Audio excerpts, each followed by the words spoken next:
Yes, indeed, of course, our pleasant good morning to all and sundry. Of course, this is the Sunday edition of the Corridor Transformation. I thought I should give it a little spin to, of course, encompass our African tradition that only, of course, Ella Andel could do, and one of our very, should I say, very accomplished singers, a person who I respect tremendously, and I thought I should pay homage to her finally on this program, having regard to the fact that we are a East-West Corridor focused entity, bringing information and, of course, making certain that the information that you get is not only pure and, of course, pristine, but also the veracity of which cannot be questioned. That being as it may, of course, I thought it was important as well to participate in the what I consider to be the current topic, and in spite of the attempt to deflect attention away from the facts that really and truly the issue of Delcy Rodriguez must be one that we must all be concerned about, having regard to recent revelations, having regard, of course, to the resurgence by this administration as far as the dragon gas is concerned, and, of course, attempting, of course, to take credit. Absolutely, because once things are in their favor, something like any port for a storm, because this government clearly is in a tempest, and they are attempting, of course, to try to get some kind of salvage. So they talk about Alan Ramlogan and, of course, Ramdeen. I would suggest to you to see it again as another attempt to deflect attention away from the existential problems of not only Delcy Rodriguez and that dragon gas. Obviously questionable at best, and at worst may not once again materialize, having regard, of course, to the position of Venezuela on the question of the Essequibo region and the recent decision of the International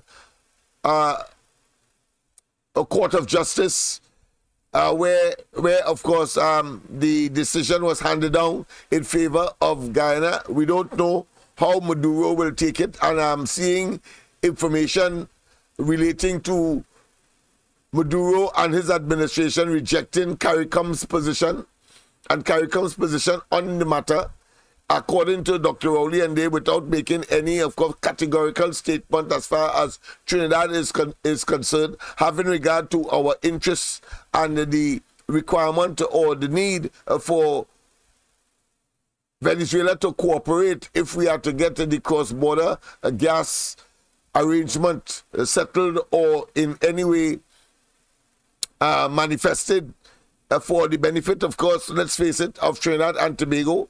But whether or not we have the correct administration to do that, that's a different story, because clearly Dr. Rowley and his administration have proven to be not only the bane of the people, but have, of course, misappropriated resources, misappropriated policies, misappropriated financial resources, and, of course, misappropriated even the management of Trinidad and Tobago over the last 8 years so far, and we must accept that as a pellucid and indubitable or undoubtable fact.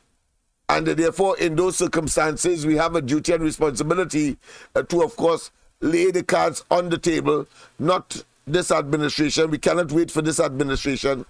But, of course, we have continued to have the question of crime and criminality and the murderous killing field that is, of course, to Trinidad and Tobago today. In fact, of course, I always compare Trinidad and Tobago with New York City, that has over 7 million people.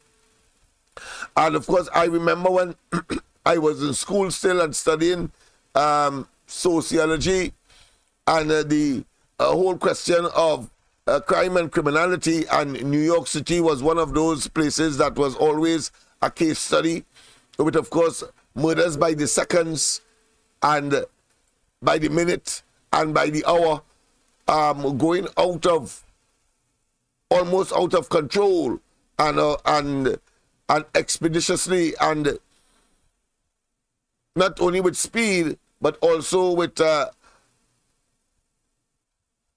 number that was mind-boggling in terms of murders. And suddenly, with Mayor Giuliani and others, they were able to bring that under control. 7 million people we are talking about in New York City now. They are recording less murders than Trinidad and Tobago. In fact, Trinidad and Tobago has now become, according to one study, the sixth most dangerous place in the world, with only 1.5 million people. That is a record none of us must be proud of. But of course, there is a denial on the part of Dr. Rowley and his administration, or worse yet, the denial comes with, of course, an attempt to not recognize that fact. And whenever it occurs, and with the frequency that we are seeing it occurring, they ignore. And to me, that is a dereliction of duty and responsibility. But I want to take you, of course, let me apologize too for the non-presence of Dr. Khalid. He is unavoidably absent this morning due to circumstances. I think I mentioned to you that we would have had, we might have had some issue with transportation. Well, that has manifested itself, and therefore, of course, I will be here alone. Not that incapable, but of course, like a Boy Scout, I have to, of course, adjust, adapt, and of course, respond appropriately, which in fact is the case at this point in time. That being as it may, let me say that, of course, we have a bumper program for you, and at this point in time, I want, of course, to take you to a letter that was sent to us on the ground report, but nonetheless relevant, of course, to what has been happening, and to inform you of the reality of Trinidad and Tobago today. And that is, of course, that the Delcy Rodriguez matter is one that will, of course, attract attention, is one that will put Trinidad and Tobago in a light that will not be favorable with our hemispheric partner, having regard, of course, to the efforts of the Venezuelans to acquire the Essequibo region of Guyana, and the fact that there is a referendum, is it today, will be held today in, of course, Venezuela, with respect to a decision to annex the Essequibo region, and part of that effort,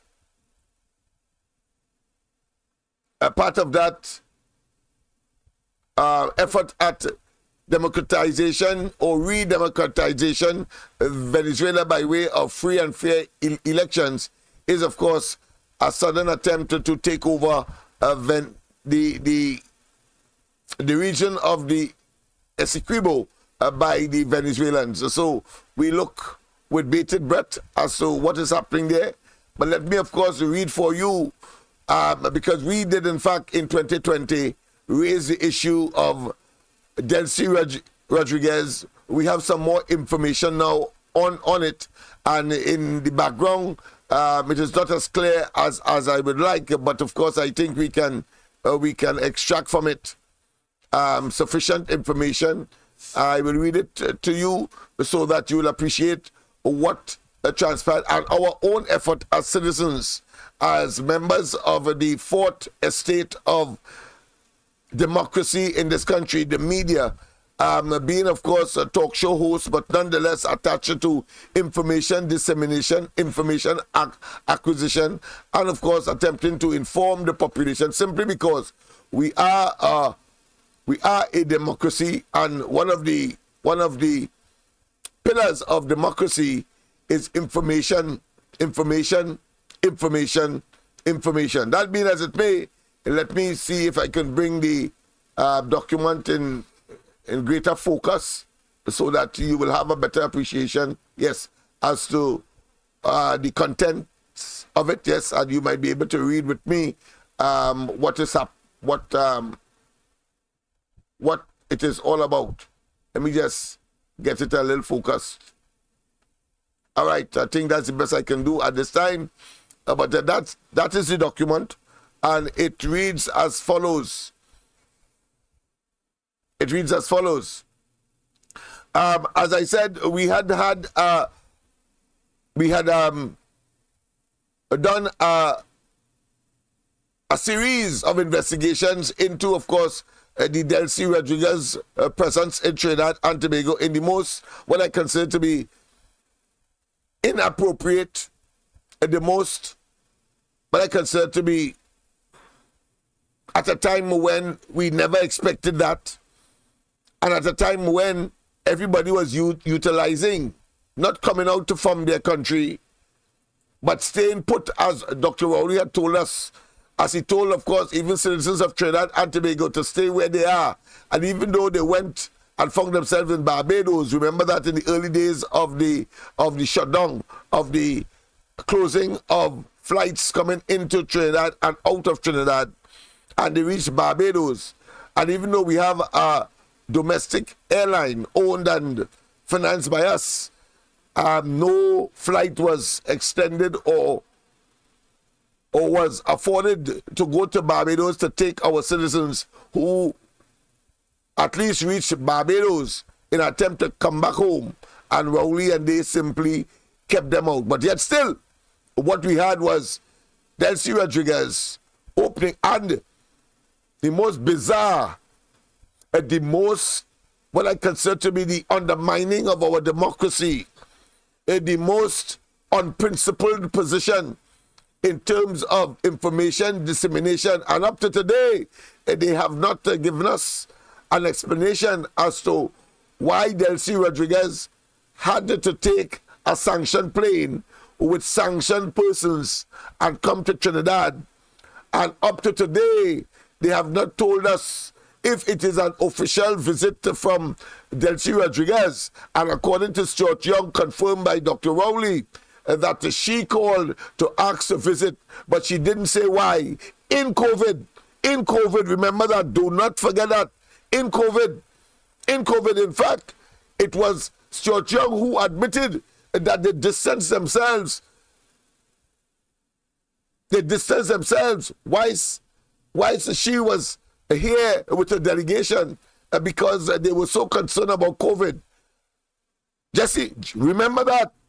And in addition to which, he said that the visit was supposed to be earlier, but within 2020, when in the jaws of the COVID, she postponed because she wasn't feeling well, and they were concerned that she might have contracted COVID. I'm telling you, this group of individuals, and all of them must be held culpable for the manner in which they have, of course, embarrassed Trinidad and Tobago, and they have, of course, acted outside of our best interests and in the interests of the people and in the interests of the public. And then, of course, they stayed there for the last 8 years and pretending to be, of course, what they are not. I think it is important for us to understand that. Pleasant good morning. Welcome. How are you this morning? I am fine, and of course I am here attempting, of course, to do the people's business. But as usual, we would always give way to the callers. I have a copy of your book. I know who it is. I have a copy of your book in front of me. Called, of course, is entitled "An Insight into Living with Blindness," and of course. By Jennifer Dowlat Arujo Arahu. Okay, Arahu. And of course, it's a public service, a kind of awareness document that she has put together. A blind person, yes, a blind person. And I would like, of course, as an opening salvo, we will suspend what we were talking about, Delcy Rodriguez. I think this is more important. We should give credence to the callers in that vein, and therefore, without further ado, could you tell us what inspired you as a blind person to, of course, write such a very interesting book?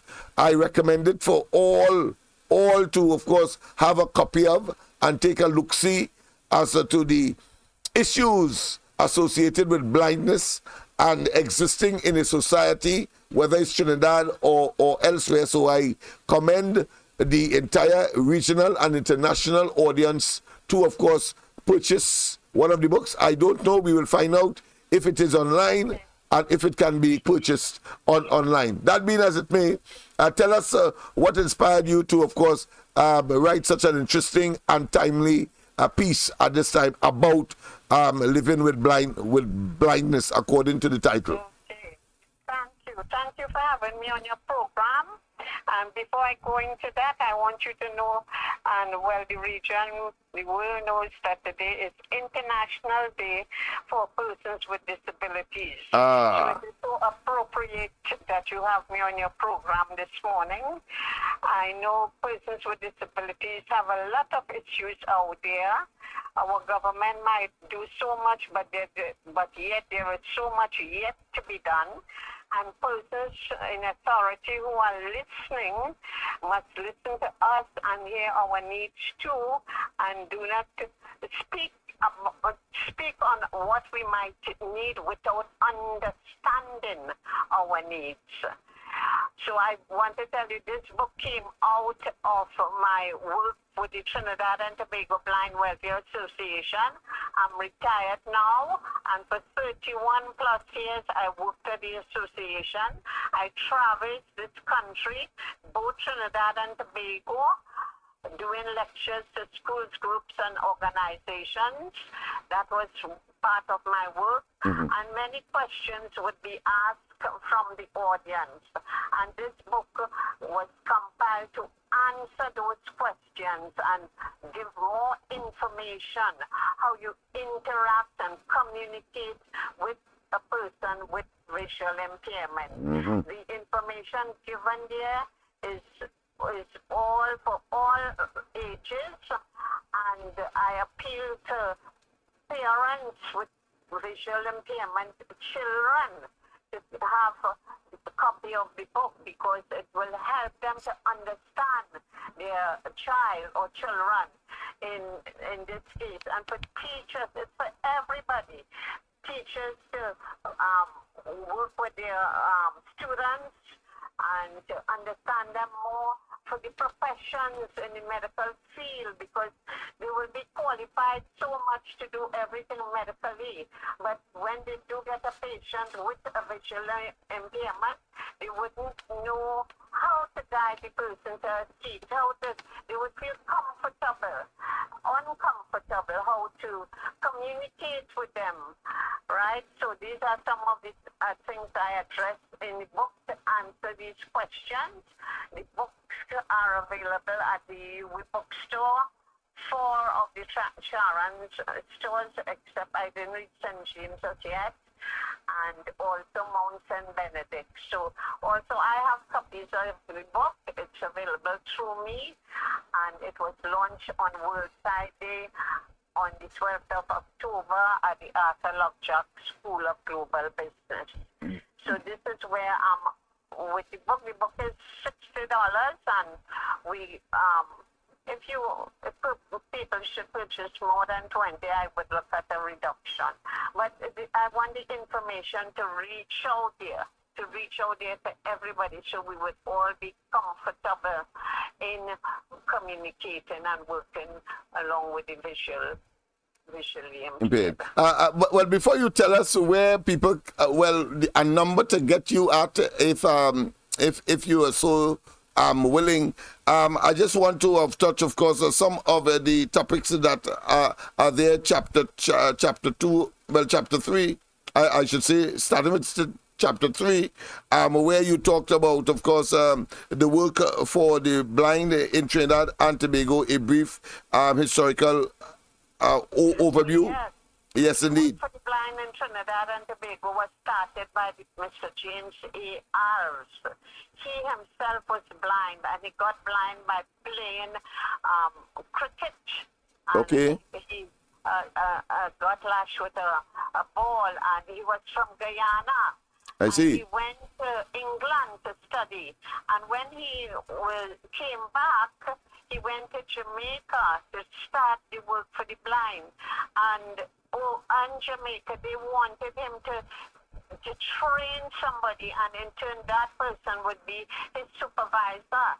That was very unfair. And then he came and traveled to Trinidad, and he got the blessings of the Archbishop and the Governor General at that time. And he, by John Oscott and a little boy who assisted him as his companion, they went about and they did find persons with visual impairment, and so the work was started on the 18th of May 1914 by the late Mr. James A. Ayres. Wow. That is a brief And one. now we have 3 branches of the association: Port of Spain, San Fernando, and Tobago.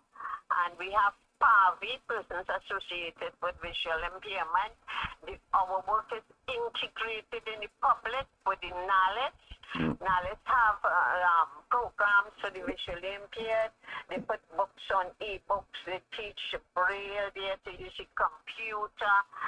And so we can be independent and equal as a sighted person. Well, It's an alternative. wow, for wonderful. Of course, there are other subsequent chapters as well, and let me just go briefly through them. Of course, what is blindness, levels of blindness, the human eye interacting with a vision impaired person, communicating with a vision impaired person, and of course, Braille, the written system. The written system which allows the vision impaired to read.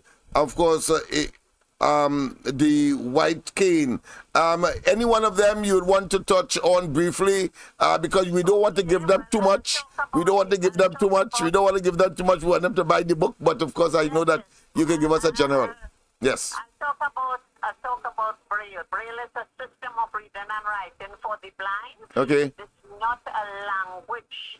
It is something you transcribe into raised dots that we can feel and read. So when you read in your English book, my text will be transcribed into that system, and I'll be able to read it. So just using the tip of our 4 fingers.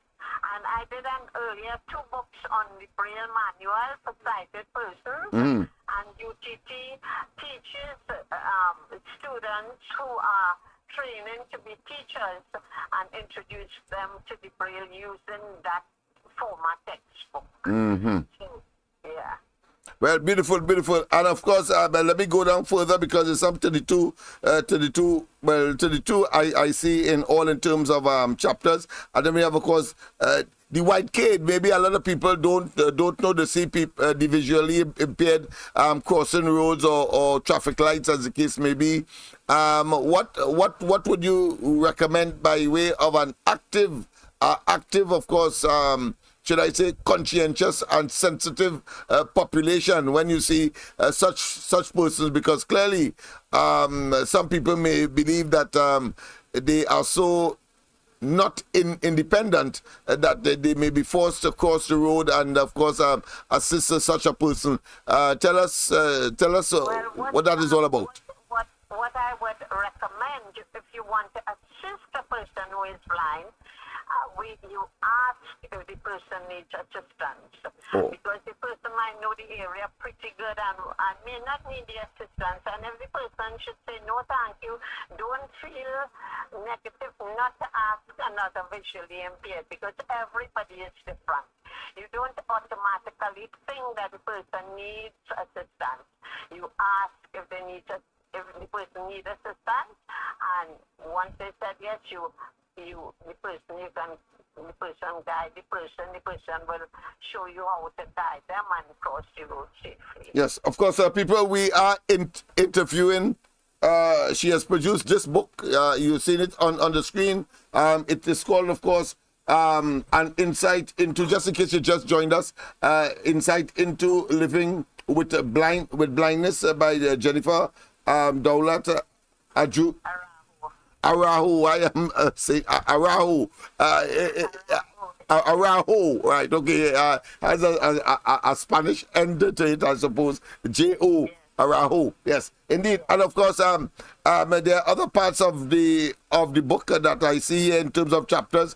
The role of the sighted guide, seating a person who is vision impaired, serving a meal to a visually impaired person, identifying local currency, identifying clothing, organizing personal space at home, recreation and leisure, and of course participation in the community. Any one of those you want to briefly touch on? We don't want to give them too much because we want them to purchase the book. I want to give them about this money. You know, when I was writing this book, a couple of people read it before it reached to the publisher. They never knew that our money had raised symbols. Yes. I think that was one of the objectives. To identify and check our money freely now. Yes. And I must compliment both governments on that, because it started before our present government, and it came through very well in this government, and we appreciate all the hard work in making it happen for us, that we can be independent in counting our monies. Yeah, because I mean, people will naturally conceive that you can easily rob the unsighted person because they are not sighted. Because they are not sighted, a sighted person can, of course, take advantage of such a person. So would that be one of the reasons why the braille aspect of the notes that are now being provided to the population, in fact, well, it's more independent. We can check our money and stuff so on. And, well, people may have had situations that being robbed or what have you, but it's more to make you independent. Frequently, I think we have an understanding population. Maybe not all, but since I've been traveling on my own, I never had anybody rob me in Trinidad and Tobago. I have to say that. All right. Okay, so well, people are conscious in whatever little way, and we appeal to people to continue to be like that, and not to hurt anybody, including sighted persons. Yes. You know, the crime situation, we are faced with crime too, and I am appealing today's International Day for Persons with Disabilities to be conscious about our persons with disabilities. Don't hurt them. Don't hurt anybody, actually. Don't hurt the elderly. Come, we are better than this. We are our paradise. We want our paradise back. Come on. I don't like when people tell me, Trinidad, I'm not coming to Trinidad because of X, Y, and Z. No, we have to find our place back. And people in authority to do their part, and citizens to do their part. So we are equal in facing things that the sighted would experience. But I have to say, God is good. He gives his angels charge over us, and we just, do our part, and we'll get through. Well, people, of course, appeal to the criminal elements, of course, to have a conscience, having regard, of course, to the obvious disadvantage of disadvantage of such persons, be conscious. But I have to say that simply because, I mean, here it is, we have pundits and people of the cloth that are being attacked. Churches are being attacked, and therefore it is not inconceivable that, of course, with the execution of time, that the visually impaired may well be a target as well. So I caution, and not that as she rightly said, the author of this book, Living with Blindness, and insight into living with blindness, it's not inconceivable that they too will be targeted, but we need to raise the level of sensitivity, and of course make sure that the population understand that we are our brother's keeper. That being as it may, of course, we have some other chapters here going down.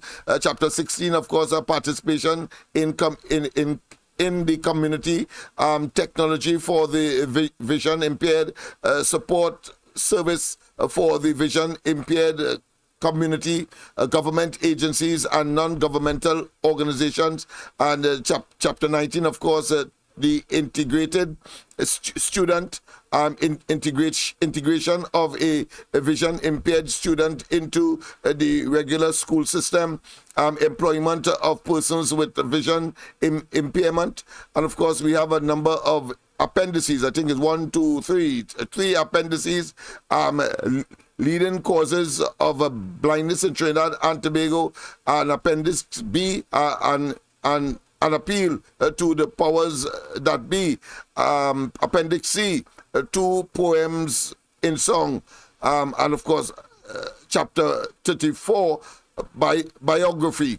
I am particularly, if you can, I'll ask you on this occasion, of course, to talk about the integration, because I myself is part of, came out of the teaching profession as a pedagogue. Tell us, what are some of the challenges, if at all, and what is the reception as far as integrating, of course, the visually impaired into the normal education system? Right. So when I used to go to school, I lost my, I always had sight until I was 19, okay? But in Trinidad, when I used to go to school, I was never exposed to that service because I don't think my parents knew about it. And I went up to Form 2 at St. Charles, and I couldn't have seen, the last day I stayed there, I couldn't have seen my work. And what the teacher would do, she would read it back to me. And my friends across from the village would take a felt pen to draw and deepen the lines on the copybook so I could have written straight. I see. And I have to tell you, this is because of not being exposed to the services at that time. I didn't do well in school because of my sight. Yes. It's not because I was mentally, different. Yeah. I understand. Nowadays, they have technology, they have the computer, they have the voice on the computer, they have the braille. When you have equipment attached to the computer that you could get the books on e-book, and the text on e-book, the text on braille, that there is a gadget you attach to the computer and it transcribes it in the braille so you can read it. So these are all the things, and even more. And teachers are trained while they're at UTT to work with special children. I see. So we have come a far way to when I used to go to school, and it's wonderful. But as I say, we are, our government, along with the disabled community, would work in reaching the point that we should be at in the work for the blind. Before I ask you my final, two questions, I should say. Let me remind the international, the regional, and the local population that we have, of course, online the author of this book, A Blind Person. Yes, and today she reminds me that today is International Day recognizing, of course, the what? persons with disabilities. Persons with disability, and of course, it is called an insight into living with blindness. Her name is Jennifer Dowlat Ajuda and Ajuda. What? Arahu. Sorry about that. I got difficulty with it, but of course, Arahu. So, but the fact of the matter is that I think it is significant, not only for the day itself, but the effort itself. And I think she would be selling herself short if she said that she was not. She wasn't able, of course, to make use of her educational opportunity, because the little that she did certainly could not, if she was that bad, she couldn't produce this. So therefore, we have to commend her for, of course, making an attempt, being visually impaired herself, to, of course, assist others and those who are sighted to understand that there is a need to be our brother's keeper and to be a little more sensitive and conscious that living among us are those who are unsighted or have visual impairment, and therefore we should be able to abreast ourselves as to some of the challenges of this section of the stakeholders that comprise Trinidad and Tobago. Of course, the question I would like to ask, of course, immediately is the role of government. And are you satisfied? I have not read that aspect of it, but of course, I would love to hear that. And the second question would be the leading cause of blindness in Trinidad and Tobago, so that at least the sighted could understand, and those who may be exposed can, of course, be conscious that of that possibility. Could you start with, of course, government support? The diseases regarding its glaucoma, diabetic retinopathy, and cataracts. But cataracts nowadays is corrected, right? But by surgery.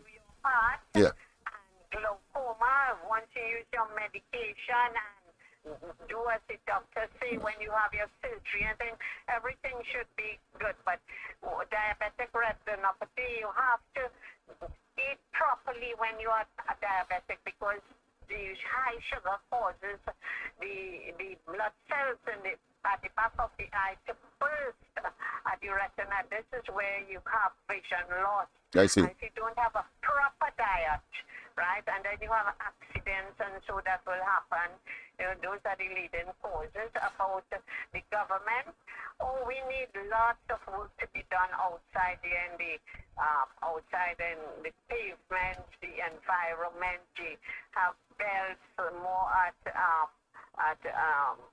street lights. The pavements are horrendous in this country. It's a shame, because we are such, and still I say we are a wealthy country. We have resources, right? But to put things in place, I'm tired of hearing people saying we don't have money and we don't have money.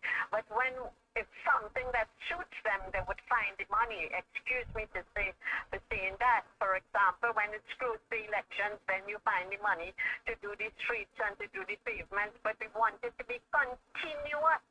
Not for only the disabled, for everybody.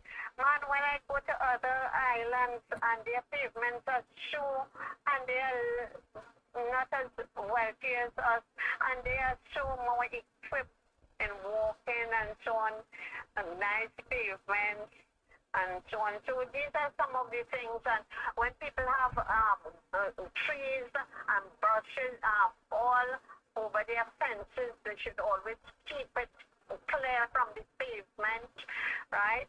Those are some of the issues. We want equal opportunity regarding employment when people are educated, right? The government should give an incentive to employers to have them, employ persons with disabilities, because as I said, we can perform equally with the equipment, right? Also, we want disaster preparedness, to have this book, to know how to deal with the people, the social welfare officers in the government, to know how to deal with these people. I have sent a copy of my book to our Prime Minister and to our President. So hopefully it will reach somewhere, and a couple members of Parliament have the book already. So I want to reach everybody as far and wide and to educate people about, and this will help, you know, to have a better community and a safe community for the blind and visually impaired and overall the persons with disabilities. Magnificent, magnificent. Of course, tell them again where they can get this particular. They can get the book up at Mount St. Benedict at the bookstore there, at the UV bookstore in St. Augustine here. And I have it so far at Fort Charons, Chaguanas, Trin City, Tunapuna, and San Juan, and you can get it through me as well. And my phone number is 743-2484. Just repeat that again so that the people can get it. I don't have a mechanism to put it up on the system, but I'm sure that we will make some announcements later down. But go ahead. You just remind them where they can get it.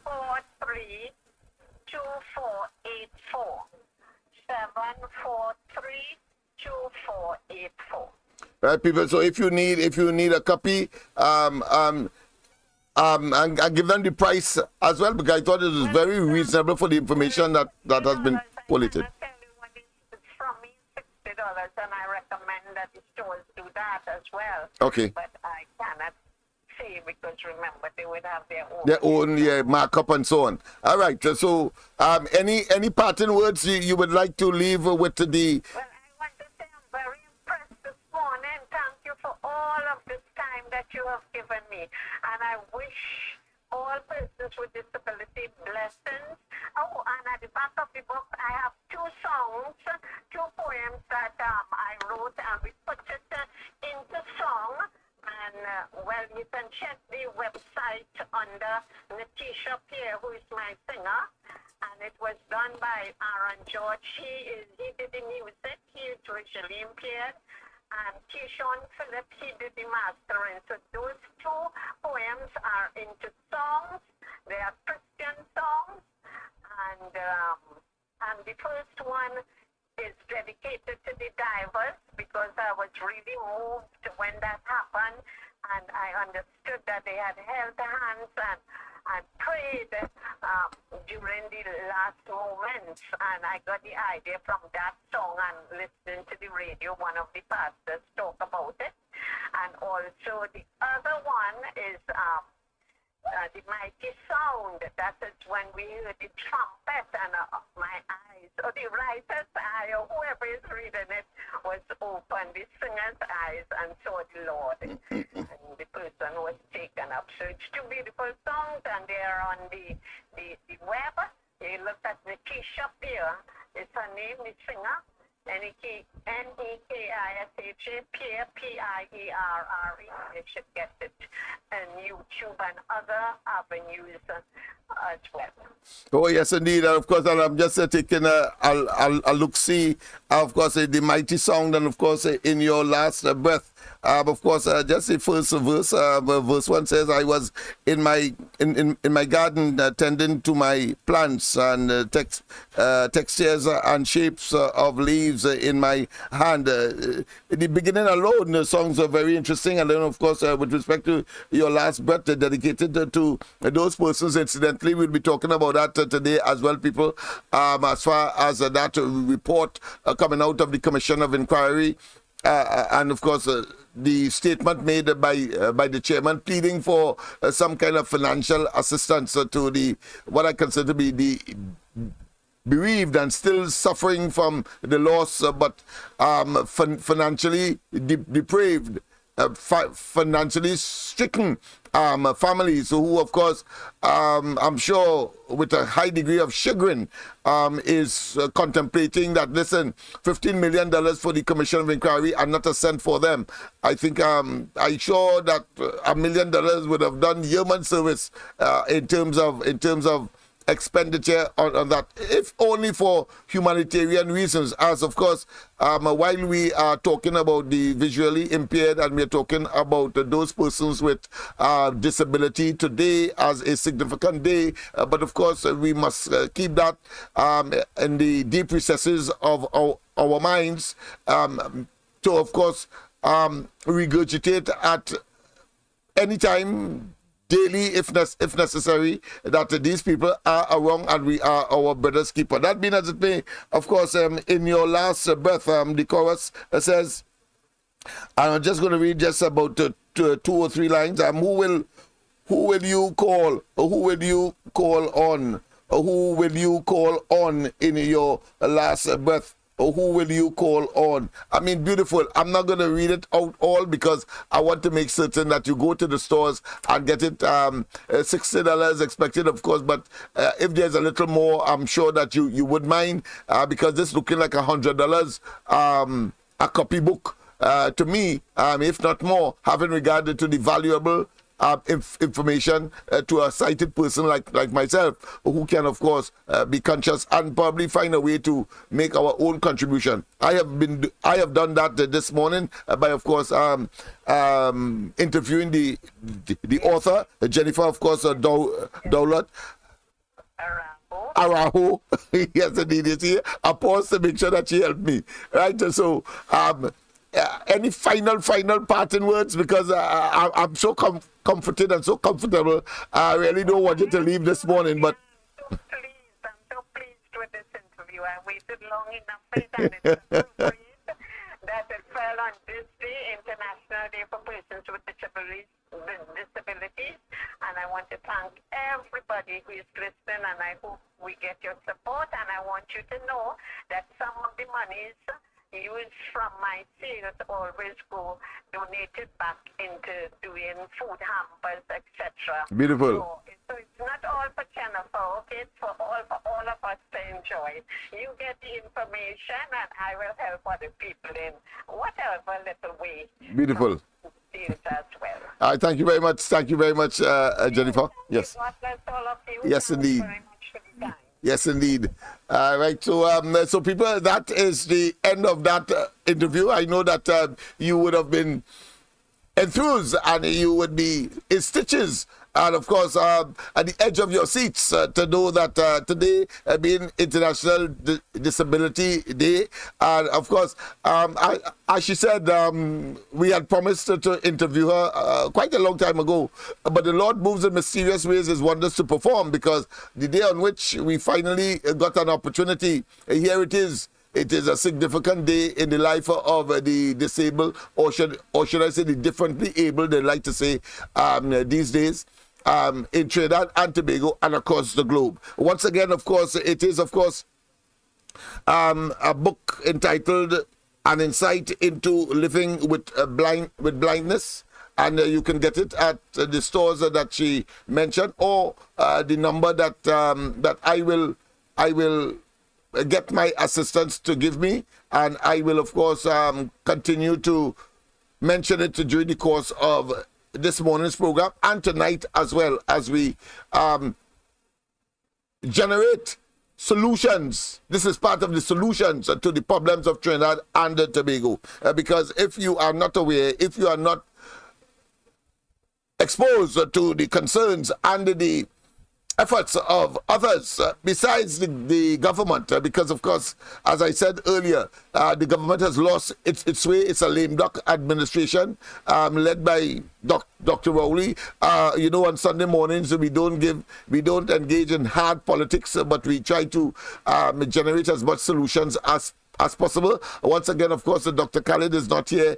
He is unavoidably absent, but nonetheless, the show has to go on, and therefore you have Lennox Smith to contend with your host. Let me, of course, once again say a pleasant good morning to all and sundry, East, West, North, South, Central, our friends in Tobago, and wherever you are streaming on the World Wide Web. A pleasant good day to you. Yes, this is the program that strands, of course, the East-West corridor from Chagaramas in the west to Toko in the east in Trinidad, and then, of course, we go across the border,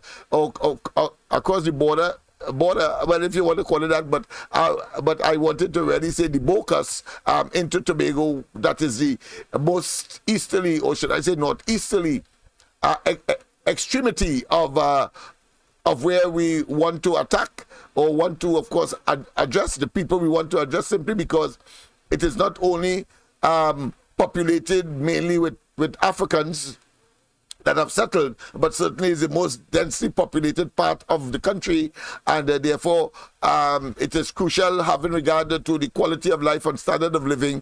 And the fact is that all of the negative, all of the subterranean issues that is of concern to us, whether it be crime, whether it be poverty, whether it be unemployment, or whether it be total disrespect and disregard, whether it be people not being able to satisfy their daily needs, whether they are unable to meet their family commitment, or whether they are unable to meet housing accommodation, or whether they are able or not able to pay their light bills and their water rates, and of course the imposing, or should I say the inevitability of property tax continues to be a major factor as well and concern. And therefore we have a duty and responsibility to, of course, identify all of these, because it is about quality living, and it is about a standard of and quality of life that all of us aspire to in this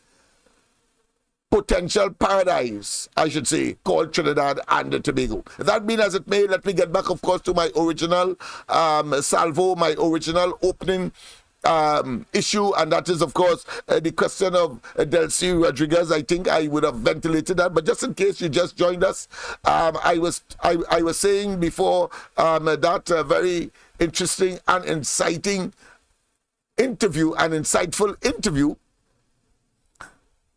with, of course, Miss Araho. So I make sure that I say her title first, Miss Araho. Of course, Jennifer Dowlat Araho, and the author of this very interesting book entitled, of course, An Insight into Living with Blindness. That being as it may, let me get back to, of course, the substantive topic, and that was, of course, the presence of Delcy Rodriguez. And I was making the point that how come you have chosen, of course, COVID to come here when, of course, everything was locked down. Even our own citizens were debarred from coming into the country, even though they were right next door in Barbados, some of them, and yet still you couldn't find it critical to use to use the technology, because as I said last night, why Dr. Rowley didn't fly to the United States in order to have an interview with WHO, when, of course, the back end of the COVID was upon us. Why didn't he go? But he used, of course, the technology, so he has demonstrated that they are aware of the technology, and that is to say, to have a interview or a discussion on the utilizing the social media, and of course utilizing other platforms so that a communication could take place. Why the hell Dr. Rowley would have invited, and why is it that she wanted to visit at that time Trinidad and Tobago, talking about Delcy Rodriguez, the vice president of Venezuela current? Yes, and indeed, in such circumstance, why did Trinidad and Tobago risk Ms. Delcy Rodriguez coming here on a sanctioned plane with sanctioned members of a company, the Pedavesta company, that, of course, attracted sanctions of the United States? And you have, of course, a very disingenuous, a very dishonest spokespersons at the level of the cabinet, at the level of the government, telling us that we, the population, and the opposition in particular, their favorite whipping boy, so to speak, telling us that we ought not to concern ourselves with Guaido, the competitor in Venezuela, who, of course, the OAS and the United States were backing at a particular point in time, and getting on as though it is some kind of badge of honor, and simply telling us, requiring no more, that she wanted to visit. She didn't say what she was coming for, but yet still, they would tell us in their initial response to the disquiet of the population. Listen carefully. Disquiet the population that they have 14,000 people here, and that it was COVID, and therefore she came because she was appointed, suggesting, not confirming, suggesting, inferring that because she was appointed with the responsibility for COVID, that she was here, and they opened up the border in order, of course, to treat it with that matter. Well, my colleague Andy Williams did, in fact, generate a song, and of course, I think I will play it during the course of this morning's expose, I should say, because with this government, you always have to have some kind of story that they would prefer not to be in the public domain, as they continue to have clandestine government, meaning secretive government, cryptic government, and we are saying that the democracy does not allow for a government having come into office by public vote to believe that they can now conduct the operations of the country in private. That is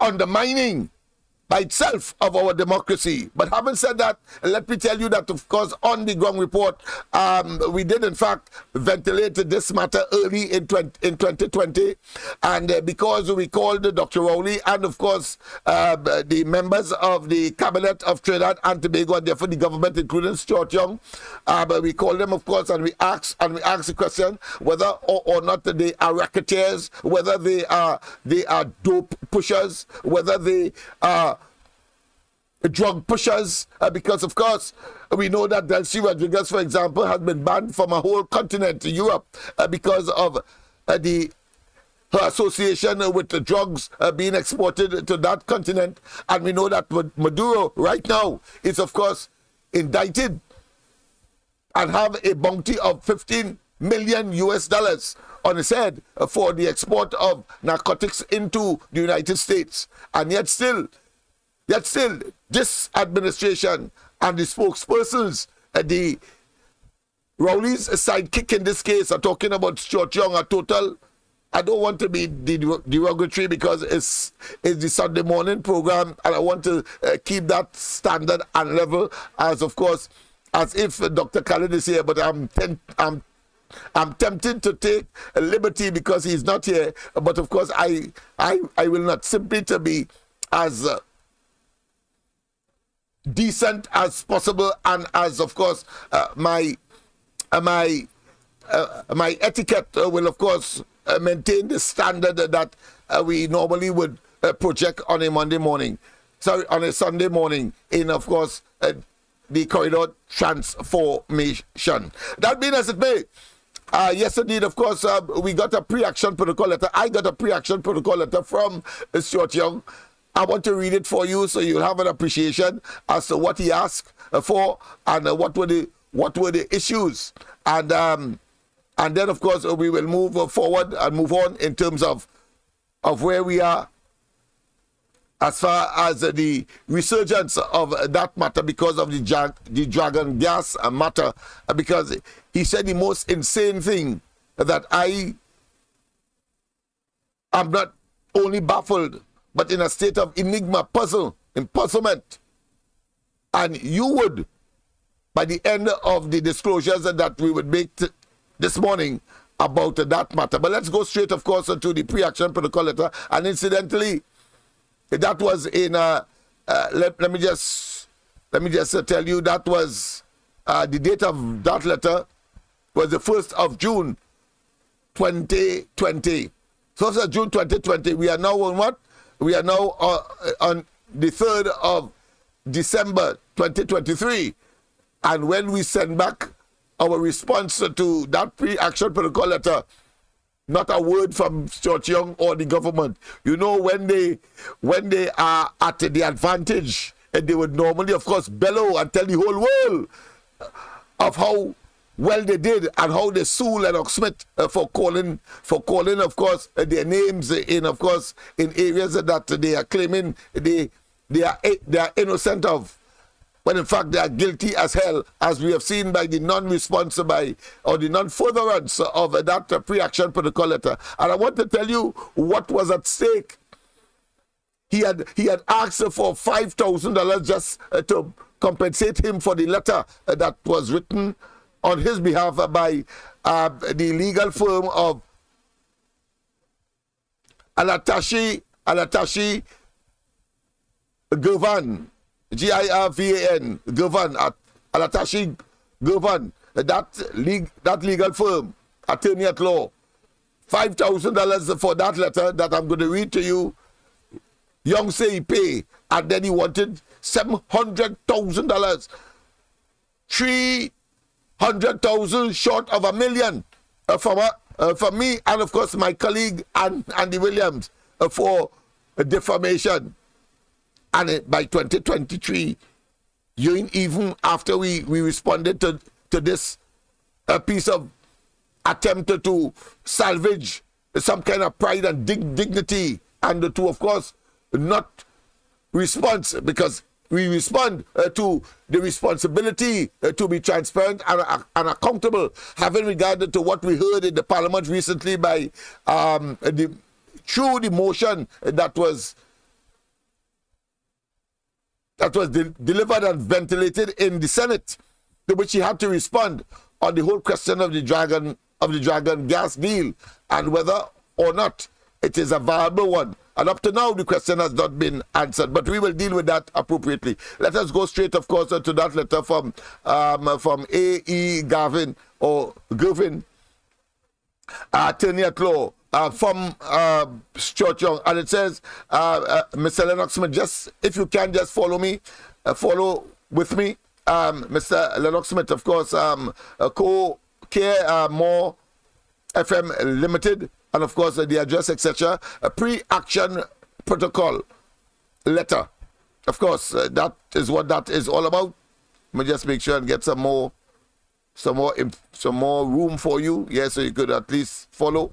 Yes, and it says, of course, dear Mr. Smith, a re-defamation of Mr. Stuart Young, published on 104.7 More FM on Monday. 2 days, that is a bit blurred. But you get the gist, of course, because this was photocopied and there's some parts of it that was left out, so you would forgive me. But the fact of the matter is, I think you will get the gist of it. I instruct Mr. Anthony Bullock, we act on behalf of the Honorable Stuart Young, Minister of National Security and Minister in the Office of Prime Minister.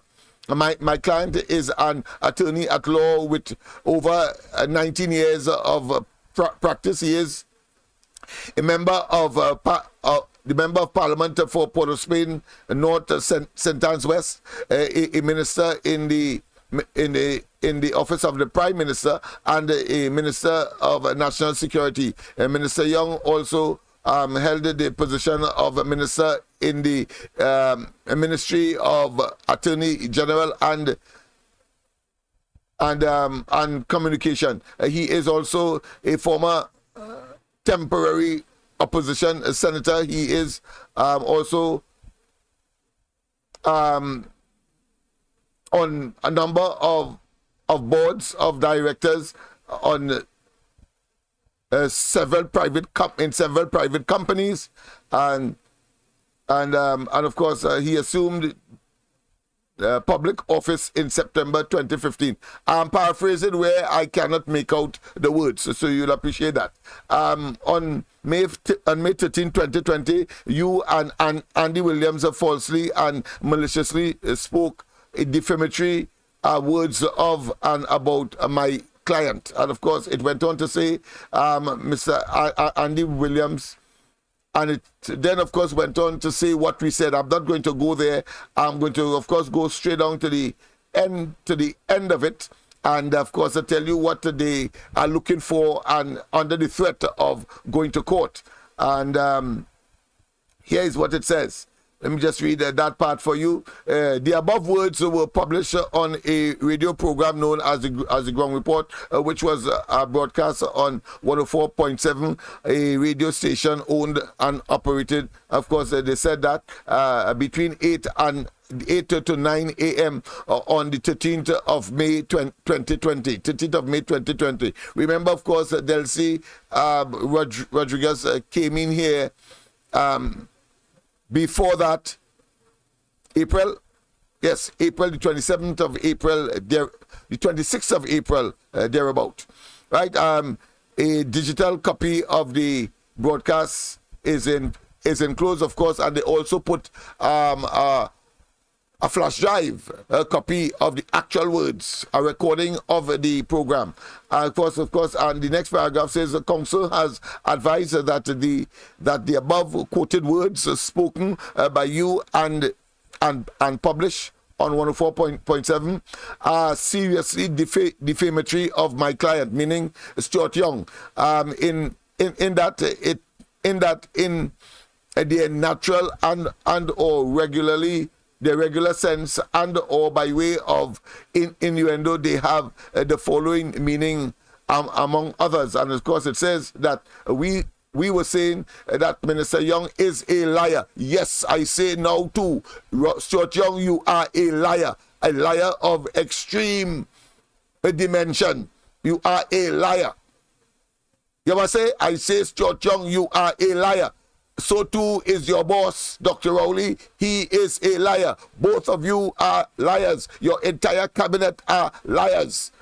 Let's continue, of course. B, the minister, that Minister Young is a traitor. Yes, you are. You are a traitor simply because you endorse and support actions that are inimical and dangerous and non-salubrious to Trinidad and Tobago. You almost conceivably contributed to the possibility of a World War III on the doorsteps or in Trinidad and Tobago at Piaco when you invited Delcy Rodriguez and a sanctioned plane. If the Americans, in other words, would have had some inclination of it, and having regard to the fact that you know that the Russians, the Chinese, the Iranians and Cubans are in fact ensconced in Venezuela, and the vice president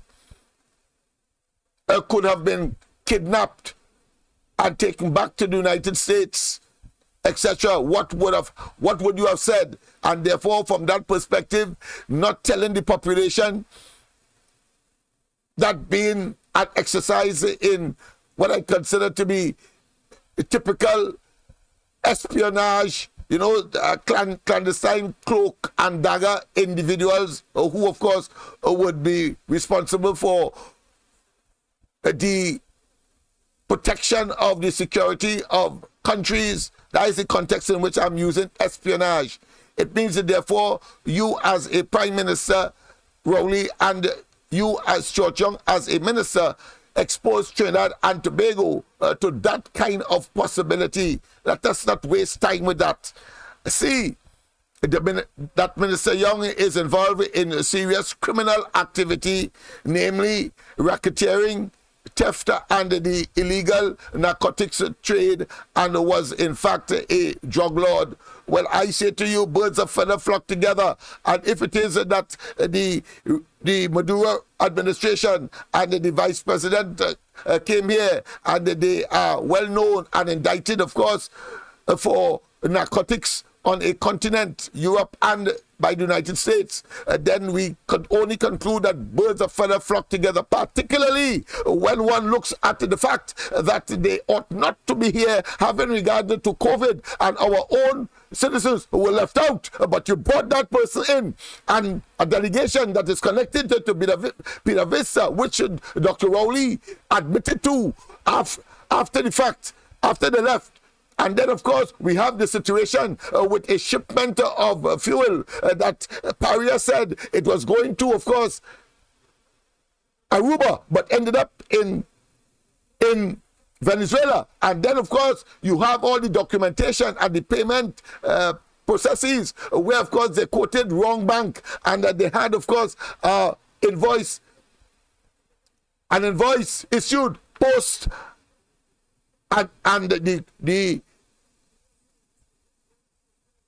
information to plot the travels or the direction of the various boats involved, or the tankers involved in that shipment. One knows that you don't have to be a rocket scientist to understand what transpired there. It was a conspiratous, treasonous, let me repeat, treasonous conduct, and exposed the population of Trinidad and Tobago. And nobody yet understands, I believe, as I have, the seriousness and the significance of that conduct. If the American authorities were aware, but clearly it was done in such a way that they ought not to know, because all you had to do was to have, of course, a round robin as far as video conferencing is concerned, but instead you take the risk and brought her here. So there must be something more in the mortar than the pestle that you have told us. But 2025 will come, and an investigation, we will insist, must be launched into the Delcy Rodriguez visit and what really transpired, because you have given us no information, no logical, compelling information to tell us. You cannot just tell us that she wanted to visit, and then, of course, she didn't tell you what she coming for. And you are in public and in the parliament talking that level of hogwash that nobody in their rational thinking, and I trust that Trinidad and Tobago, whether you are a sycophant, whether you are an apologist for this group of individuals, cannot see beyond the yampy in your eye. When I tell you take it out, go and wash your face, go and wash your eyes, and take out the yampy from your eyes. This group of people are criminals. I could say that because Dr. Khaled is not here, but the fact of the matter is we will disclose more tonight. And of course, that Minister Young and the Honorable Prime Minister Dr.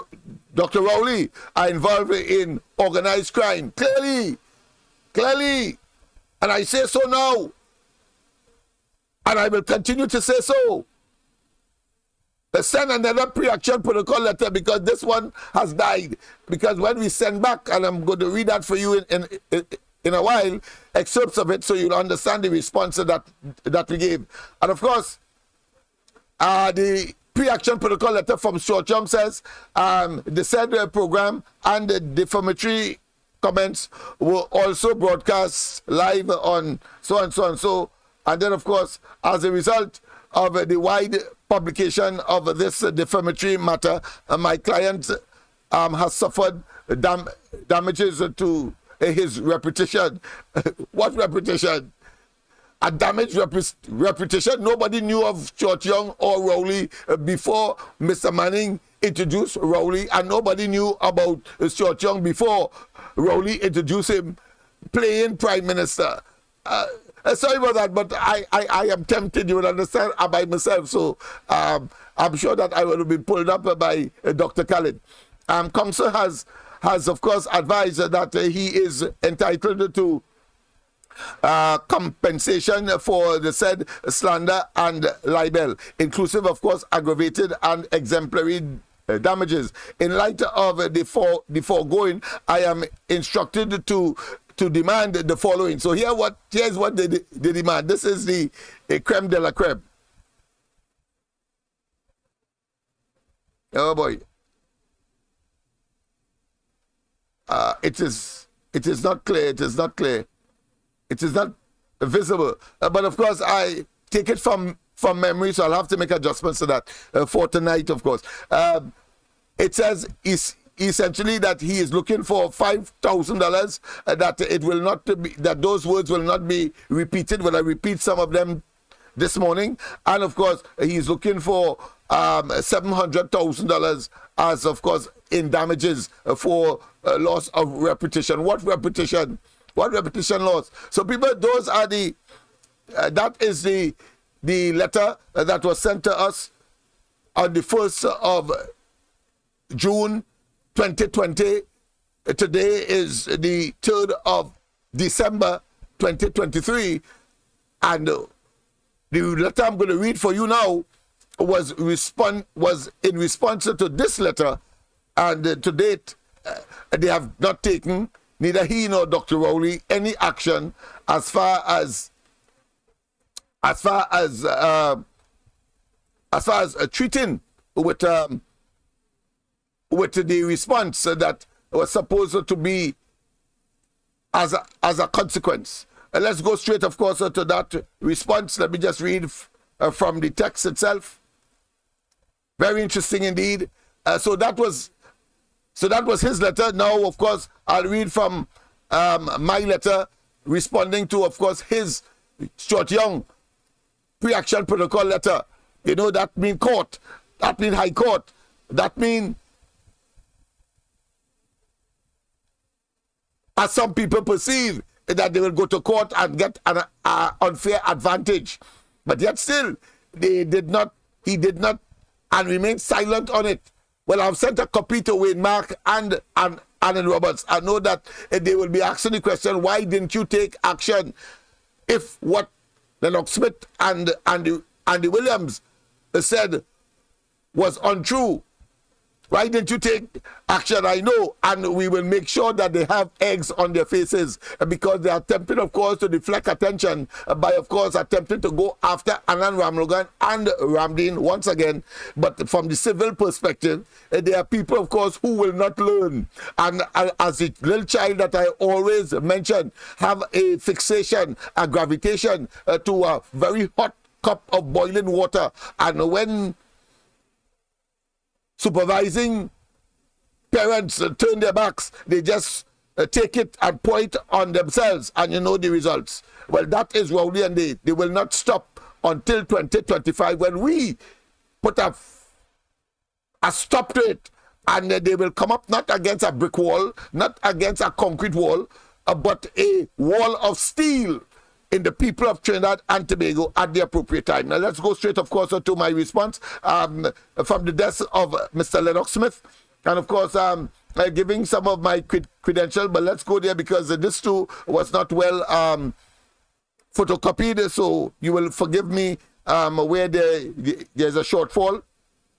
But of course, I sent it back, of course, to the attorney, and then of course it says subject a pre-action protocol letter, read defamation of Mr. Stuart Young.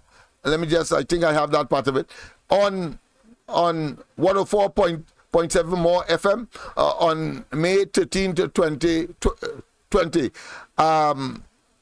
attributed to me and colleague, co-host Andy Williams, the pitbull of radio. So that was the introductory, that was the subject matter as far as my response to the pre-action protocol letter of Stuart Young sent via his, of course, lawyers.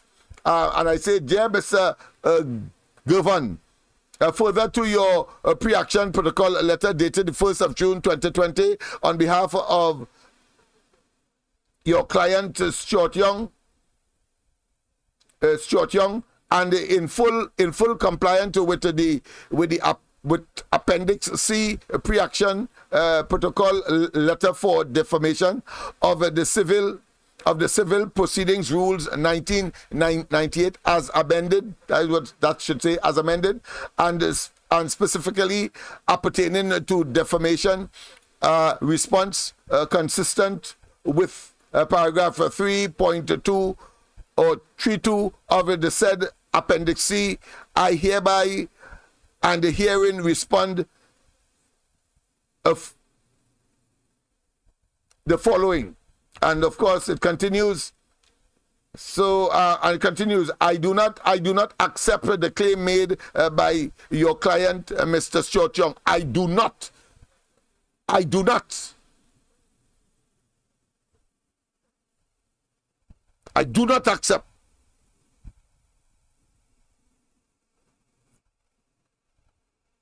the claim made by your client Stuart Young, either wholly or in part.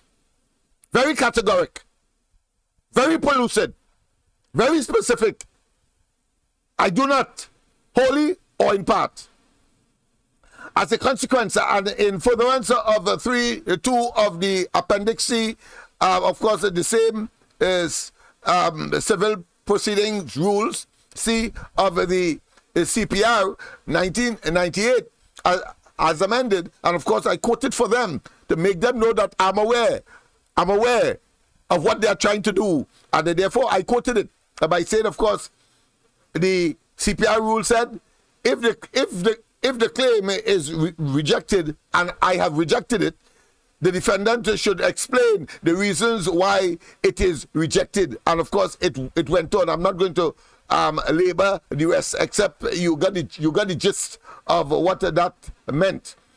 And the following is now preferred. The following is now advanced in response, of course, to that pre-action protocol letter that Stuart Young doesn't want the public to know,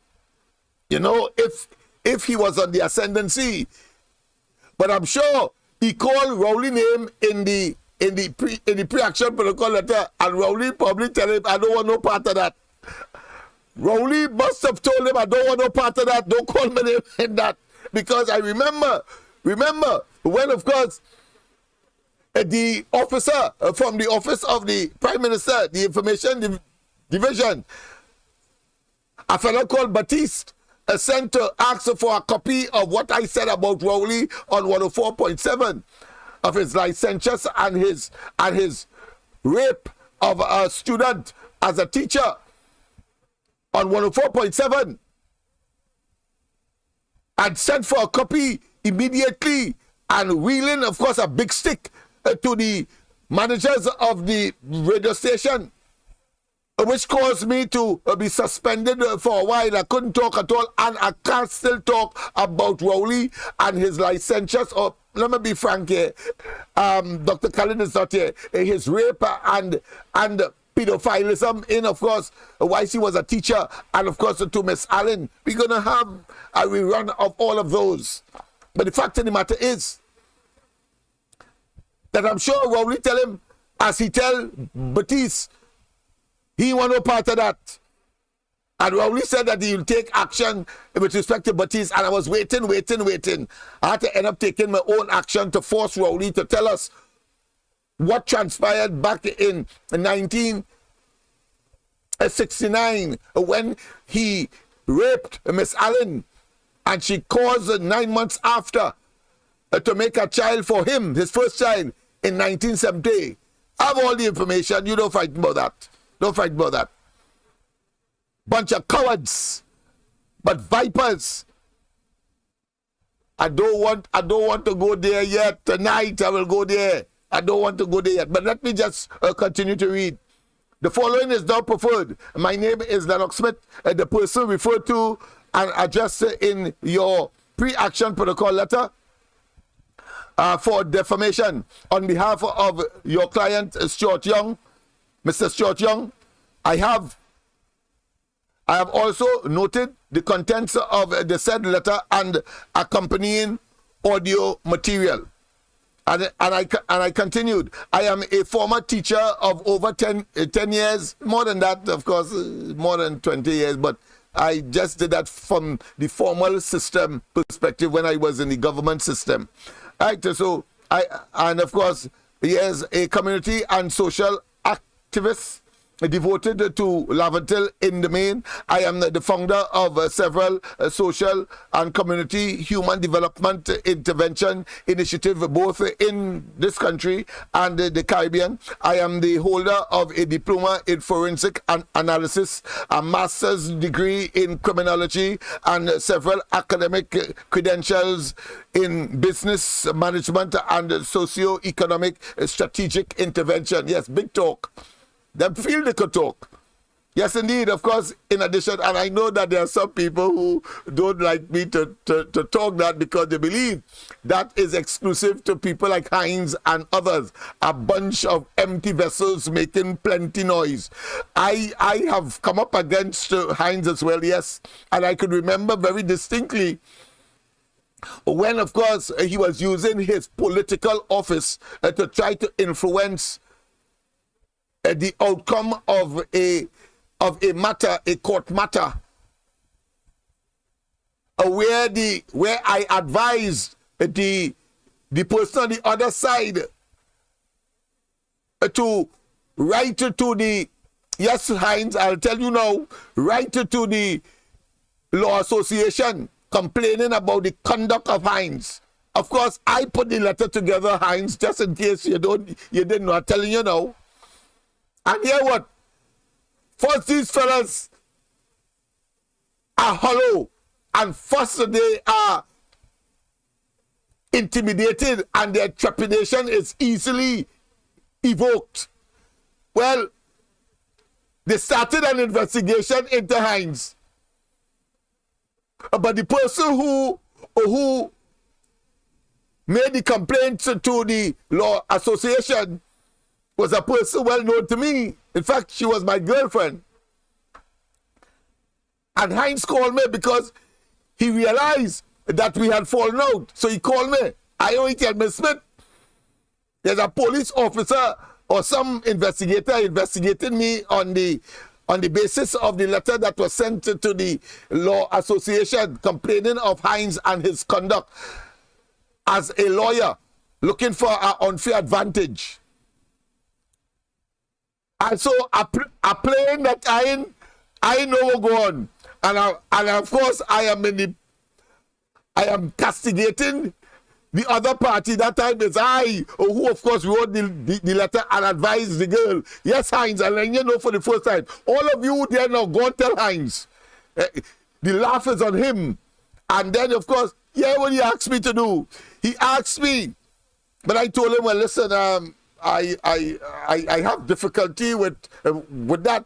He said, well, listen, the man is investigating, and he would like me to be a witness, a character witness for him. That is what he said. He said, in other words, talk good about him. Yeah, that Hines. Say no, not Hines. Say no. Say no. Let me pull the documents for you. Say no. Yeah, ask me to be a character witness for him. And after that, when he got through, when the matter fell by the wayside, you're all over the place because some PNM people in Laventille started to malign me by some experiences that I would have had in the past. It started to malign me. And as I said last night, in Pudam Lane was the latest. When, of course, he went up there and said, Lennox Smith is a scamp and this and that and so on. Well, my response must be, whether tell it here or not, is to defend myself. And I'm saying that if Hines could have as his boss a pedophile and a rapist, that speaks volumes as to the character. All of them that form part of that, what I consider to be criminal cabinet of Trinidad and Tobago. We just have to watch at Balize House and understand what is happening. That's all. Yes, indeed. So I thought I should make that intervention, Hines, so you know now. And incidentally, just in case, the article that you communicated with me about you, when of course you had that meeting for the construction of the Laventille Continuing Education Center and Technology Facility. Yes, you asked me if I know the person who wrote it. Well, let me tell you now, it was me. I used a different pen name. It was me. Yes, it was me. He said, Smith, somebody wrote a very effective letter against me because he was talking about the nectar of what that facility will provide. And I told him that was in a letter to the editor published. Maybe I will find it somewhere. And I told it, and I said it nonsense to him. You had to be a fool to talk about that facility in that way. It was totally erroneous, uncalled for, and therefore irrelevant. And in other words, you're stupid to say that. So he called me. He asked me who do that. I said, not me, no that person. Well, Heinz, I want to tell you now, it was me. It was Lennox Smith who wrote it. Just as how. It was Lennox Smith idea to form and to create the now called Lameduck Technology and Continuing Education Center. You can't think that far, brother. And you cannot, of course, think that far because of your publicity dread. Your dread too emaciated, too thin for you to think that far. Yes. Feel the bright. Feel the bright. And I want to tell you sycophants and you apologists, because you're getting that 10 days and you are a program and part of CPEP, that you're going to defend the indefensible. I want to tell you, the children of this country and in Lameduck and these downtrodden communities will not forgive you for the complacency and for the blind eye that you throw on this level of incompetence and impotence. You can't tell me that 3 years with 1 year in between, that you have record-breaking murders under Rowley, having said that he could do better than Kamala Persad-Bissessar and the UNC, having said that he has the panacea, having said that of course he will of course introduce a commissioner of police, and then down the road he kicked the bucket down the road when you would have had the best commissioner of police in recent times to of course manage the police service and the crime and criminality in this country. And you telling me that you still want to of course ride on that wagon, that poisoned wagon? Go ahead, but the children will not forgive you, because this is a Russian roulette society where anybody can lose their lives. Anybody can lose their lives, and you still on that wagon. The first place for displacement must be Diego Martin West. I say along the east-west corridor, Diego Martin West must be the first when the bell is tolled and the elections results come. Diego Martin must be the first to displace Rowley. And of course, it must continue right into Lameduck, right into Port of Spain South, right into Port of Spain North, St. Anne's West, right into Tonopuna, right into St. Joseph, right into all of the constituencies in between, because these people are toxic, they are poison, and they are a bunch of opportunistic political parasites who, of course, attach themselves to the PNM, because the PNM has some kind of residual sympathy and support. But what we have seen, they have exploited that and all and damaged that. And therefore, there is no PNM. Cannot be no PNM. Let me continue with, of course, with my response to the pre-action protocol letter of George Young, coming out of the Delcy Rodriguez visit and my statements that I would have made on 104.7. In addition, I served in the TT Senate as a temporary senator. So you are a neophyte, Young. I served there. You didn't know that? Yes, of course, temporary, but I served there in the Senate. Yes, I held several. Let me just make sure I get that. Several state board appointments, including the Small Business Development Company. You can't talk about credentials with me. And of course, the East Port of Spain Development Company, on which I served as the vice chairman. I was responsible for identifying and developing the original physical, curriculum and operational functionality protocol for the Lameduck Technology and Continuing Education Facility located on the Eastern Main Road in Lameduck. Yes, Heinz, not you. And I want people to stop, or when you get the opportunity and he laying claim to that, tell him flat, that is a Lennox Smith. Let him prove it, and I will bring my proof. I was appointed by, of course, Ganga Singh, who was the tertiary minister at the time, to advise the various elements of vocational skills training in Trinidad that came together in order, of course, to conceptualize. And it was I who brought the idea that the old Ramban, which that was burnt out, to be used as an inner city training facility to address the question of crime and criminality, and to, of course, upgrade and advance and provide opportunities for those young people who were saying all over Laventille and environment that, listen, we have nothing to fall back on.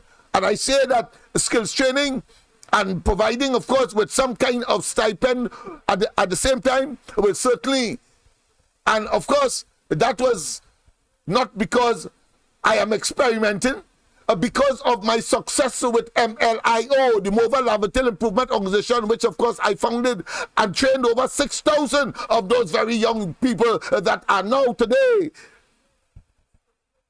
wreaking havoc across the country, and in particular along the east-west corridor. And I will tell you this, I will work for free under the Kamala Prasad Bisesa UNC administration after the 2025 elections. And if I have to work for all you all have to pay me serious money. We're talking about millions. Since, of course, you could pay to do evil, Vincent Nelson, 10 million, when you know where I'm starting from. You know where I'm starting from. To address that problem. And it's easy to address. Easy to address. Easy to address. But it cannot be done by people who are part of the problem. They are criminals themselves. The young people are seeing it, and they are saying, if the priest could play Who Is Me, and do not ask me to do that which you don't want to do, because it's billions of dollars passed through the hands of this administration like doses of salt, a truckload, if not a whole crane, or should I say double truckload of salts through these fellas' hands, over $190 billion and counting for the last 8 years, and you can't put a handle on anything? Still have potholes all over the place, and then you're pitching and so on, only in main thoroughfare to give the impression that you are doing something, when in fact it's pure political opportunism, trying to, of course, to salvage their political and electability.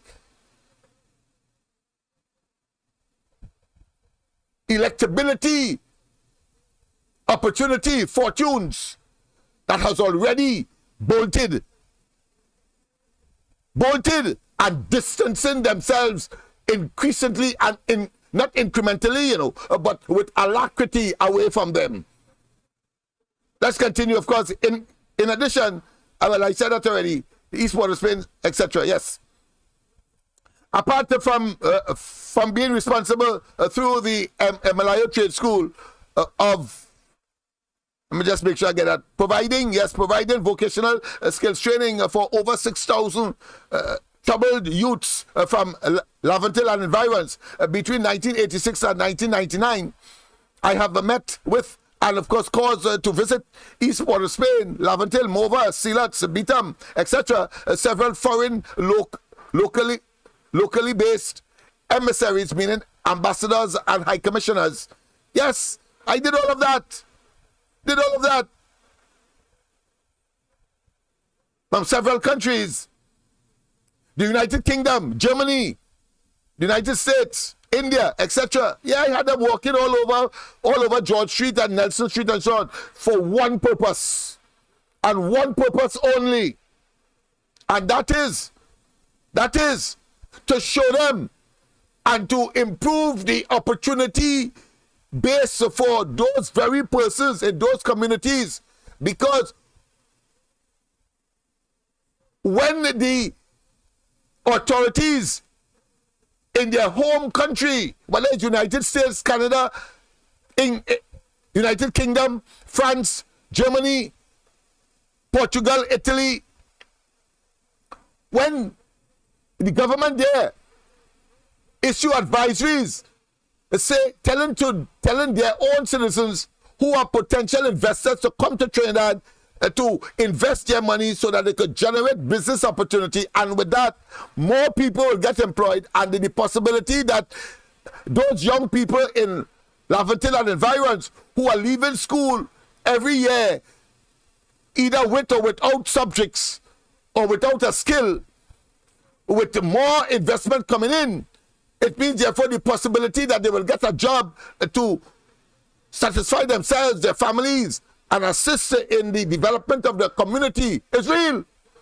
And so it was important, of course, for me to take the ambassadors, the representatives of these countries here in Trinidad and bring them around and let them see what is really happening, and the industry and the tranquility and the amiability and the peaceful nature of the people in that area. Usually I will bring them on a Friday because market day, and it has a lot of more through traffic, more people traffic going about their business in preparation for the weekend.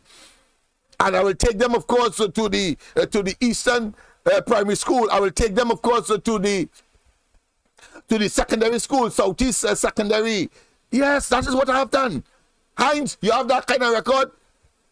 Scotland, you could think about that. Leons, Young, or you could think at all. That all of that was designed so that when they write their reports on Trinidad back to their respective countries, whether in Europe or in the Americas, they will give a favorable one, and therefore those advisories can either be downgraded or eliminated altogether, so that more investment can come into Trinidad. That is what I did. And I'm not in government, and I am not a government, and I'm not part of any government agency. But yet said I am doing that as if I am Heinz and the entire government. What are you doing with Heinz and them? What are you doing with Rowley and them in government? When you have private people that could do that, and have done it successfully. Because I want to tell you, even though the problem still persists, but just imagine if we were not making those kinds of intervention, the kind of chaos and shambolic nature of Trinidad and Tobago would have found itself. So never believe that those efforts were in vain. There must be. The 6,000 of them was trained who would have been on the streets and possibly gravitating to a life of crime.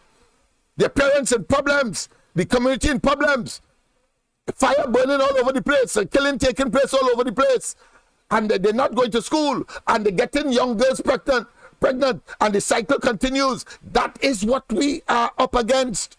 That is what we are up against, and it is so today, and even worse. As I said, no way.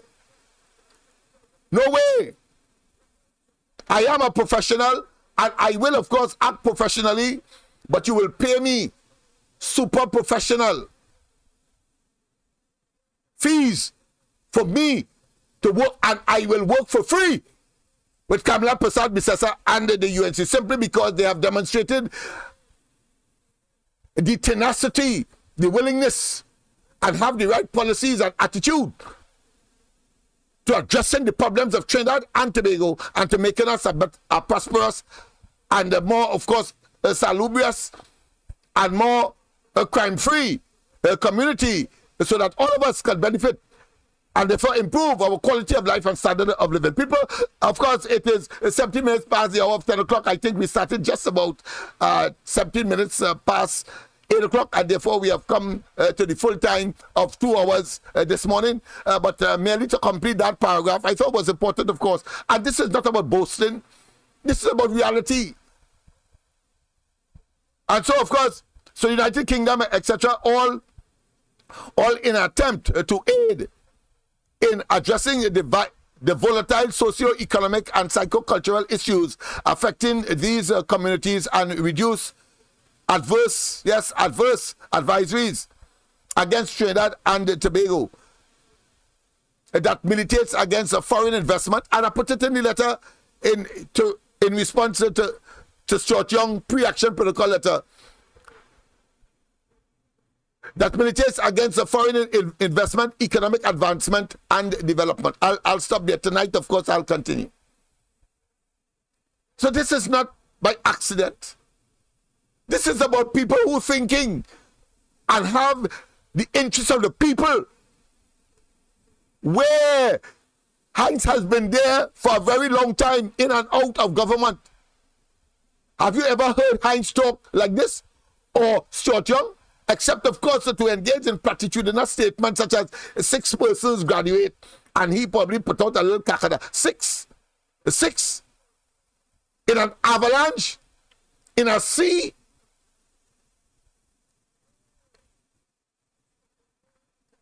of individual and collective decadence. 6. What impact is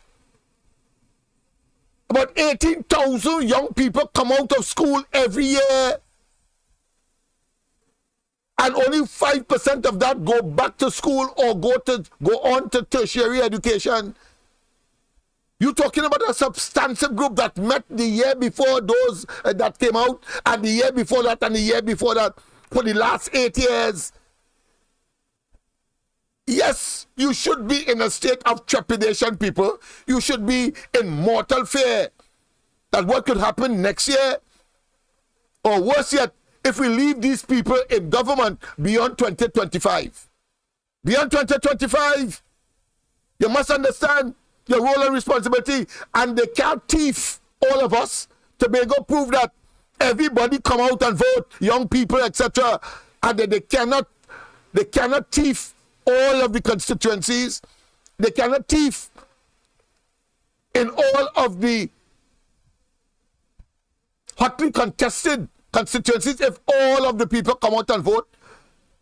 Yes. And there should be no safe seat for them. So when they think that they are going to focus the thief as far as those seats that they consider to be marginal, and would want, of course, to build houses there and put in their people and apartments, I mean, what, of course, to flood those areas with CPEP and URP. Not only must all the people in these areas come out, because clearly you have a conscience and you have a country to save, and you also have the decency to know that Dr. Rowley and his bunch of opportunistic political parasites are toxic. Their toxicity knows no limit. Their toxicity knows no limit. And therefore, we must begin the process since they are complacent and comfortable and believe that the East-West Corridor is their vote bank, particularly that what I consider to be 1/4 quadrant of the northwestern peninsula of Trinidad. In the north, yes, along the northern range. We must begin to dislodge them, beginning, of course, with Diego Martin West, the man who has been not just a betrayer, a man who has not just been perfidious, a man who has not just been a total and absolute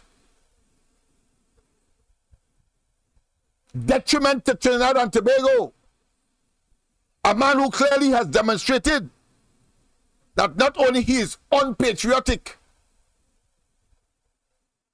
but is deserving of being investigated for treason, for what he has done to our country. People, have a wonderful rest of the morning. God bless. And don't forget tonight.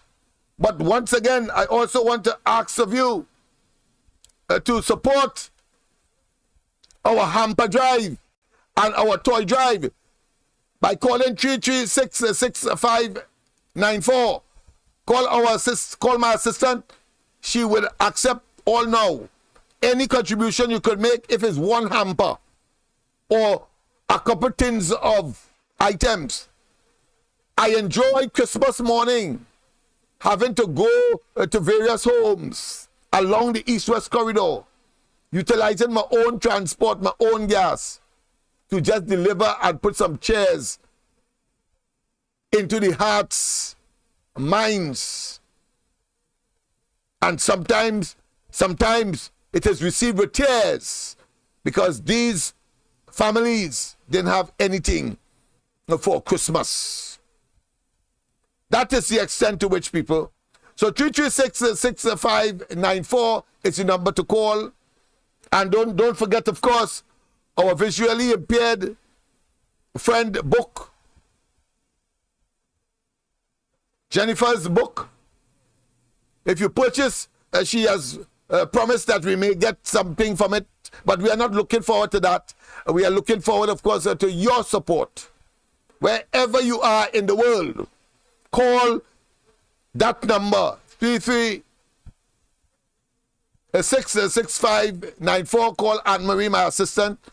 Call my assistant, and she will do the necessaries. If yourself is something by Western Union, $100, $50, or in Trinidad, you want to purchase milk, beans, non-perishable items, preferably sugar, rice, flour, basics, and we will do the honors. I have a little challenge with transportation these days, but bet your bottom dollar, if I get a challenge in terms of the avalanche, I will find transportation. Don't get tied up with that. So have a wonderful rest of the morning. God bless, and see you tonight on the corridor transformation as we continue, of course, to do what is required in order to treat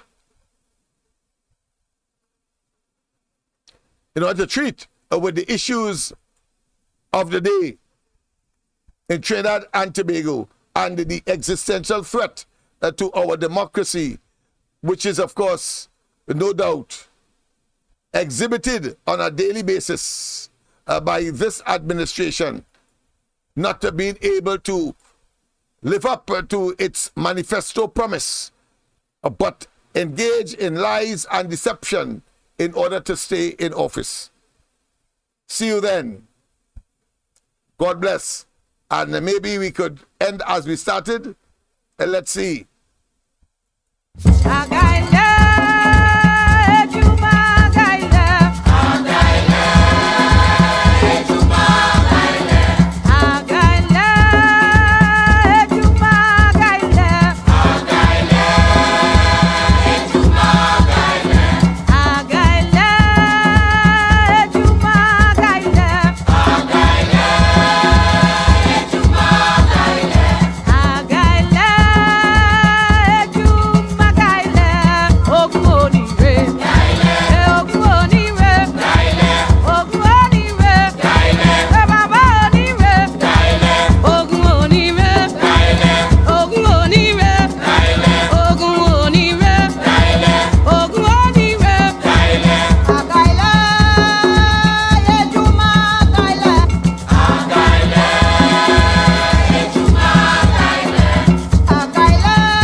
Yea, though I walk through the valley of the shadow of death, I shall fear no evil, for thou art with me, thy rod and thy staff.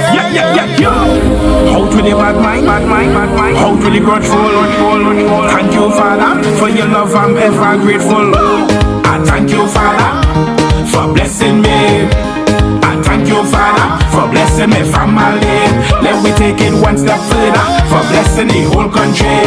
Cause Jah is everywhere, even for you and me. All in the morning, all in the evening, all in the night time. Anytime I call him, he's always right there to protect me. I love you so much, Lord Almighty, yeah. If you know you believe in God, and you know that you's not a fraud, let me take a moment and reflect right now. Start left for being Lord, point a finger up to the sky, make your rag and flag start to fly.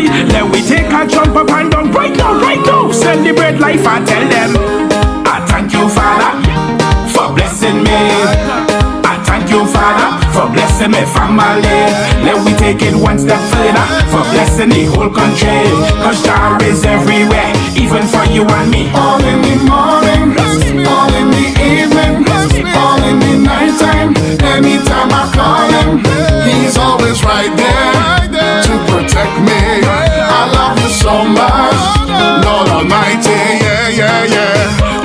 and tribulations may come my way. No man is perfect, we all the stream. Anytime I feel like slipping, I fall on my knees and pray. Bad man and wicked come upon them right away. All in the morning, all in the evening, all in the nighttime. Anytime I call him, he's always right there to protect me. I love you so much, Lord Almighty, yeah, yeah, yeah. Thank you, Father, for blessing me.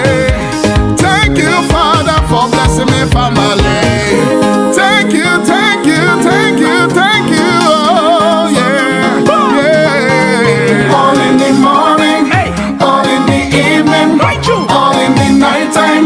Anytime I call him, he's always right there to protect me. I love you so much, Lord Almighty, yeah, yeah, yeah. Slammer Quarter, Kelvin, iconic music, NMG. You know what I'm saying? Yeah, yeah, yeah, yeah. Thank you, Father.